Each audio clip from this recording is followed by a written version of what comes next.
தமிழக வெற்றி கழகம் நாட்டு மக்களினுடைய எதிர்பார்ப்பு அவர் மீது இன்றைக்கு குவிந்திருக்கிறது. பஞ்சாயத்தடா முடிச்சு பாரு, நமக்காக அம்பட்டு போலும் பிள்ளை குட்டியோட வெயில்ல காத்து கிடக்குறாங்களே. மக்கள் களத்துக்கு வந்து போராட மாட்டேன், ஊடகத்தையே சந்திக்க மாட்டேன், பத்திரிகையாளர்களை சந்திச்சுதான் தன்னுடைய கருத்தை சொல்லணும் இருக்கா? எல்லாம் இந்தியாவின் எதிர்கால தூண்கள்.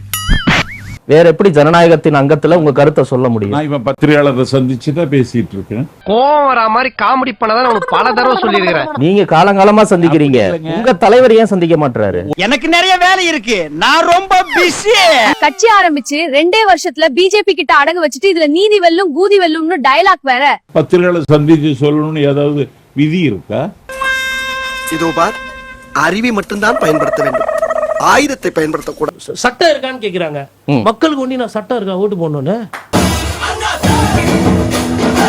மக்கள் ஆட்சியை பிடிச்சிடலாம், மக்களின் மனங்களை வென்று விடலாம். வென்றாச்சு. 100% வெற்றி நமக்கு. உங்களை பத்தி நல்லா பேசிக்கிட்டு இருக்காங்க, கொஞ்சம் கேளுங்க நம்ம பக்கம். விஜய், நீ ஒரு cinema தேவடியா? How could you let this happen? சரி, எம்ஜிஆரோட அவர் தன்னை ஒப்பிட்டுக்கிறாருல, அப்ப எம்ஜிஆரும் விஜயும் ஒன்னா? இல்ல, அவரு மஞ்சள் நிறம், இவர் கருப்பு நிறம். கண்ணு ஒரே ஒரு எம்ஜிஆர் தாமா, சிவப்பு எம்ஜிஆர், கருப்பு எம்ஜிஆர், ப்ளூ எம்ஜிஆர். எம்ஜிஆர் கூறு போட்டு வித்துறாதீங்க. 51 வயது முதிர்ந்த ஒருவர் இதுவரை தான் எந்த கொள்கையை, கட்சியை, தலைவரை, சித்தாந்தத்தை, தத்துவத்தை, கோட்பாட்டை தாங்கி இருக்கிறேன் என்று வெளிப்படுத்தாத ஒரு மர்மமான மனிதர். கொள்கை இல்லாம நாங்க இருக்க போறோம். என்ன சொல்லு, நான் இங்கே உட்கார்ந்து வேணா கேட்டு போறேன். என்ன கொள்கை சொல்லு, கொள்கை என்ன சொல்லுப்பா. அதுவும் 2026 சட்டமன்ற பொதுத் தேர்தலில் மட்டும்தான் போட்டியிடுவேன். போட்டியிட்ட உடனே, தேர்தல் முடிந்த உடனே நான் பனையூரிலிருந்து நேராக ஜெயின் ஜார்ஜ் கோட்டைக்கு முதல்வர் அரியணைக்கு தான் வருவேங்கிற பேர் ஆசை இருக்குல்ல. சீஃப் மினிஸ்டர் அவ்வளவு சீப்பா போயிடுச்சுல. நினைச்சவன் எல்லாம் சிஎம். நாடுங்கிறது எவ்வளவு பெரிய வீடு, எத்தனை பேருங்க, எத்தனை ஆளுங்க, எத்தனை பிரச்சனைகள். அது எல்லாத்தையும் தீக்கணும். எவ்வளவு அனுபவம் வேணும், அறிவு வேணும், தியாகம் வேணும், நேர்மை வேணும், எளிமை வேணும். திரைப்படத்தில் எப்படி நடிக்கிறாரு? ஆயிரக்கணக்கான ராணுவத்தையே ஒற்றை ஆளா நின்று சீனாவை தோக்கடிப்பார், பாகிஸ்தானை தோக்கடிப்பார். சினிமாவுக்கு ஒதுக்குற நேரம் ஏன் நாட்டு மக்களுக்கு ஒதுக்கல? கேள்வியே தப்பு. முதல்ல நான் என்ன பண்ணிக்குவேன்னு கேளு. பல லட்சக்கணக்கான கோடி ரூபாய்க்கு நம்ம இந்திய பெருநாட்டின் 140 கோடி மக்களுக்கு நிதியமைச்சர் நிர்மலா சீதாராமன் நிதிநிலை அறிக்கை வாசிச்சாங்க.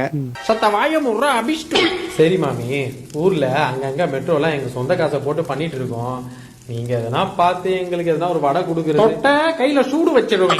என்னைக்கு நாங்க சொல்ற பேச்செல்லாம் நீங்க கேட்கிறீங்களோ அன்னைக்கு தானே உங்களுக்கு வடை கிடையாது. தமிழக வெற்றி கழகத்தினுடைய நிலைப்பாடு என்ன? பஞ்சர் ஆயிடுச்சா? நிர்மல்குமார் அவர்கள் தான் தெளிவா வந்து பாத்தீங்கன்னா கண்டிச்சிருக்கிறாரா? விஜய் பேச மாட்டாரு. ஏன் பேச மாட்டேங்கிறீங்க? எப்படி பேசுவேன்? அதாவது நிறைய அரசியல்வாதிகள் வந்து நல்லவர்களா நடித்து கொண்டிருக்கிறார்கள் நாட்டுல. விஜய் அவர்கள் வந்து இப்ப அரசியல்ல வந்து நடித்து கொண்டிருக்கிறார். தேர்தல்ல மக்கள் ஓட்டு போடணும். அந்த மக்களை குறைந்தபட்சம் வீட்டுக்கு போய் பார்க்கணும், ஒரு ஓட்டு கேட்கணும்னா அது கூட கிடையாது. இப்ப என்னங்கறதுக்கு ஒரு வீட்லயும் விஜய் இருக்காங்க, விஜய் இருக்கிறாங்க. அவங்க தேர்தல் நாளைக்கு வந்து பாப்பாங்க. அப்ப தெரியும் ஏன்டா என்ன கூப்பிட்டீங்கன்னு நீங்க எல்லாம் நினைப்பீங்க அப்படிங்கிற. அதெல்லாம் முன்னாடியே பாசா பாய், அண்ணாமலை எல்லாம் ஆல்ரெடி வீட்டுல உட்கார்ந்து இருக்கிறாங்க. இனிமே இப்பெல்லாம் தனியெல்லாம் வராது. வீட்டுல யாராவது பெரிய வந்தா அஜித் பேசினாருங்க, முதலமைச்சரை வச்சுட்டு அழுத்தம் கொடுக்குறாங்கன்ட்டுன்னு. முதலமைச்சரை வச்சு சொன்னாரு. 3 நாள் கழிச்சு வீடியோ போடல, அங்கேயே சொன்னாரு அஜித். இவன் மூத்திரத்தை குடி, அப்ப கூட உனக்கு புத்தி வராது. விஜயும் தைரியமா சிஎம் சார் நான் இங்கதான் இருக்கேன், முடிஞ்சா வந்து அரெஸ்ட் பண்ணுங்கன்னு சொன்னார்ல, அந்த தைரியத்தை பார்க்க மாட்டீங்களா? அப்படி கேளுங்க. உங்களுக்கு உண்மையிலே தைரியம்னா வீரபாண்டிய கட்டபொம்மன் படம் பார்த்துருப்போம், அப்படியே மாற காட்டி அங்கே தானே நின்னாங்க சிவாஜி. அங்கே நிக்க வேண்டியதானே? சொல்லுங்க, என்ன தப்பு பண்ணாரு அந்த தம்பி? எந்த தப்பும் பண்ணலனா ஏன் அவன் போலீஸ பார்த்து ஓடணும்? ஓடனா அரெஸ்ட் பண்ணுவீங்களா? கிரிக்கெட்ல பார பிடிக்கிறதுக்கு ஓடுறாங்க, ஃபுட்பால்ல கோல் போடுறதுக்கு ஓடுறாங்க, அவங்கள எல்லாம் பிடிப்பீங்களா? முட்டாள்தனமா பேசாதீங்க. அது அபலிஷ்டமா ஓடுவாரு, ஆடுவாரு, என்ன வேணாலும் செய்வாரு. போலீஸ் துரத்துறதுக்காக ஓடினாருன்னு சொல்லி அவரை அரெஸ்ட் பண்ணீங்களே, அவரை பிடிக்கிறதுக்காக உங்க போலீஸ் ஓடிச்ச, போலீஸ் அரெஸ்ட் பண்ணீங்களா? நான் முட்டாள்தனமா பேசுறேன்னு சொல்லுவீங்க, நான் அப்படித்தாமா பேசுவேன். இல்லங்க, நாங்கெல்லாம் பேசினா ஏத்துக்க மாட்டீங்களா? எல்லாத்துக்கும் விஜய் தான் கருத்து சொல்லணுமா? 2ஆம் கட்ட தலைவர்கள் சொன்னா ஏத்துக்க மாட்டீங்களான்னு கேக்குறேன். அதானே அதிகாரியை பார்த்து பேசுற பேச்சாது. கேக்குறேன்னா 234 தொகுதியிலையும் முஸ்தபா சாரோட முகத்தையும் அண்ணன் நாஞ்சில் சம்பத் முகத்தை வச்சு ஓட்டு கேட்பாங்களா? கல்லால கண்ட இடத்துல அடிப்பாங்க. சரி, நீங்க இன்னைக்கு போஸ்டர் ஓட்டுறாங்க, கஷ்டப்படுறாங்க, எல்லாம் பண்றாங்க தொண்டர்கள். அந்த தொண்டர்களுக்கு இவரு என்ன பண்ணாரு? உங்களையே நம்பி இருக்காங்களே இவ்வளவு மக்கள், அவங்களுக்காக நீங்க என்ன பண்ண போறீங்க?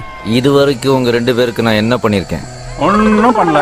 அதேதான் அவங்களுக்கும் போய் சொல்றாங்க. எத்தனை கல்யாணம் இவர் நடத்தி வச்சிருப்பாரு. எம்ஜிஆர் சொல்றாருல, எத்தனை தாலி எடுத்து இவர் கொடுத்துருப்பாரு. சிச்சி, அந்த மடத்தனமான காரியத்தை நான் பண்ணவே மாட்டேன். நிறைய பேர் கடனாளியே ஆக்கி கொண்டிருக்கிறார்கள் அந்த கட்சியில. நீ ஒரு டுபாக்கூரு, உன்னை நம்பாதேன்னு இவங்கிட்ட எத்தனை தடவை சொன்னேன். இன்னைக்கு துணை முதல்வருங்கிறது எவ்வளவு பெரிய பொறுப்பான பதவின்னு நமக்கு எல்லாத்துக்கும் தெரியும். அவராவது ஒரு போலி ஒரு 420 பாக்குறாரு, நம்மால யாரையுமே பார்க்க மாட்டேங்கிறாரு.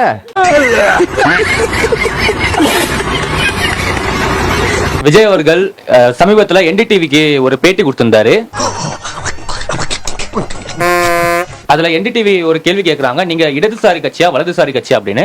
அதுக்கு அவர் நான் இடதுசாரியும் இல்ல வலதுசாரியும் இல்ல அப்படின்னு ஒரு பதில கொடுக்கிறாரு. உலகத்திலேயே 1ஆம் நம்பர் மட்டிக்கும் நான் நினைச்சேன், என்ன மிஞ்ச ஒருத்த வந்துட்டான். இடதுசாரி தலைவர்கள் எல்லாம் கொள்கை தலைவர்களா வச்சிருக்கீங்க, அதே மாதிரி வலதுசாரி கட்சியை கொள்கை எதிரியாட்ட அறிவிச்சிருக்கீங்க. அப்படி இருக்கும்போது நான் ஒரு இடதுசாரி தான் அப்படின்னு சொல்றதுல விஜய்க்கு என்ன தயக்கம்? பயப்படுறியா குமார்? அதுல பேட்டி கொடுத்தாரு, பேட்டி கொடுக்கலையே அவரு. பேட்டி எடுத்தவரை பேட்டி எடுத்த ஒரு பேட்டி. ஆமா, இந்த மாதிரி ஒரு மானங்கட்ட கட்சி எங்காவது பார்த்திருக்க முடியுமா? பேட்டி சிரிக்காதீங்க, உங்களதான் சொல்றாங்க. அவன் அவ்வளவு காரி துப்பியோ வைக்கவே எல்லாம் அப்ப நீங்க இடதுசாரியா வலதுசாரியா? அது தெரியாது எனக்கு. தெரியலன்னா செருப்பாலே அடிப்பண்டா. இல்ல எனக்கு தெரியாது, உண்மையிலே தெரியாது. எந்தரா இனிமே நின்ன நானே உன்னை வெட்ட வச்சு கொண்டுடுவேன். பெண்களுக்கு முக்கியத்துவம் கொடுக்கிற பெண்கள் இந்த அரசியல் அங்கீகாரம் வந்து குறைக்கப்படுதுன்னு சொன்னாரு. விஜய் அவர்கள் காரை மறைச்சு நிக்கிறாங்க. ஒரு கார் கண்ணாடி கூட இறக்கி பார்க்காம முன்கதை விட வெளில போயிட்டு பின்கதை விட விஜய் அவர்கள் வெளில போயிட்டாரு. நீ மாவட்ட தலைவர் இல்லடா, மாவட்ட தலைவர். இல்ல டிவிக்கு ஓட்டு போட்டவனுக்கு ஒரு பிரச்சனைனா பனையூர்ல இருந்து பக்கத்துல இருக்க ஒரு ஆபீஸ்ல இருக்க நிர்வாகி பிரச்சனையை பார்க்காதவரு சென்னையில இருந்து கன்னியாகுமரியில ஒரு நிர்வாகி பிரச்சனை வந்து எப்படி பாப்பாரு? இங்க சின்ன பையன் எல்லாம் முதலாளி கழுத்தா மட்டும் அடிக்கிறான்ப்பா. பெண் நிர்வாகி அங்கதான் இருக்காங்க, அவங்களே குறை சொல்லல, நீங்க தான் குறை சொல்லுங்க. பெரிய மனுஷன் பாக்குறேன், இல்ல பச்சை கேப்ப. 100 ரூபாய் கொடுத்தா தாவேக்காவோட விருப்ப மனு கிடைக்கும்னு சொல்லிட்டு கிட்டத்தட்ட 1 லட்சம் பேர் இந்த விருப்ப மனுவை நேற்றுக்கு வாங்கியிருக்காங்க. இந்த விருப்ப மனுல மட்டுமே கிட்டத்தட்ட 100 கோடி ரூபாய் விஜய் வந்து இப்போ சம்பாதிச்சிருக்காரு. ஆண்டவரே, நீங்க ஒரு விஞ்ஞான திருடே ஆண்டவரே. உங்ககிட்ட ஒர்க் பண்றது ஒரு பேங்க்ல ஒர்க் பண்ற மாதிரியே இருக்கு ஆண்டவா. ஒரு சீட்டுக்கு கிட்டத்தட்ட 50 லட்சம் ரூபாயில இருந்து 1 கோடி வரைக்கும் புஷ்யானந்த் அவர்கள் வந்து ஒரு பக்கமா வசூல் செஞ்சுட்டு இருக்கிறாராமா. இந்த மாதிரி மாறி மாறி ஜனம் கேட்டு நீ பிச்சை எடுக்கிறதுக்கு செத்து போயிடலாம்டா. சோ இவங்க தான் மக்களுக்காக உச்சத்தை விட்டுட்டு, அதாவது 200 கோடி ரூபாய் சம்பளத்தை விட்டுட்டு மக்களுக்கு நல்லது செய்யறதுக்காக வந்தவங்களாமா.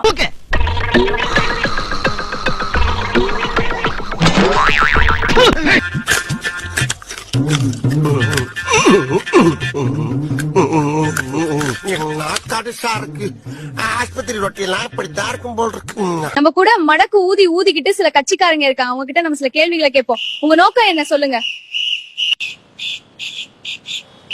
உங்க கட்சிக்கு மடக்கு ஊதி சின்னம் கிடைச்சதுல நீங்க எல்லாம் எப்படி ஃபீல் பண்றீங்க?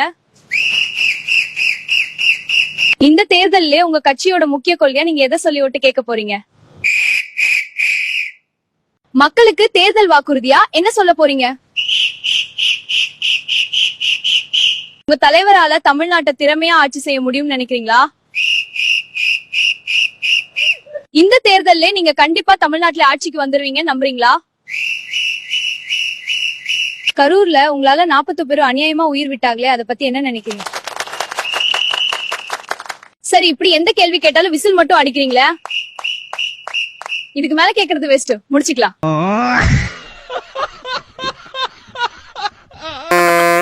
ஸ்டார்ட் பண்ணு.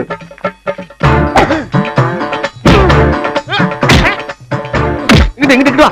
அப்படியா? படைக்கல மண்டல மட்டும் அடிச்சிடாத, குலக்கேசல் உள்ள போயிருவேன். சரியா? உங்க வீட்டு பிள்ளையா நினைச்சு எல்லாரும் என்னை மன்னிச்சிருங்க.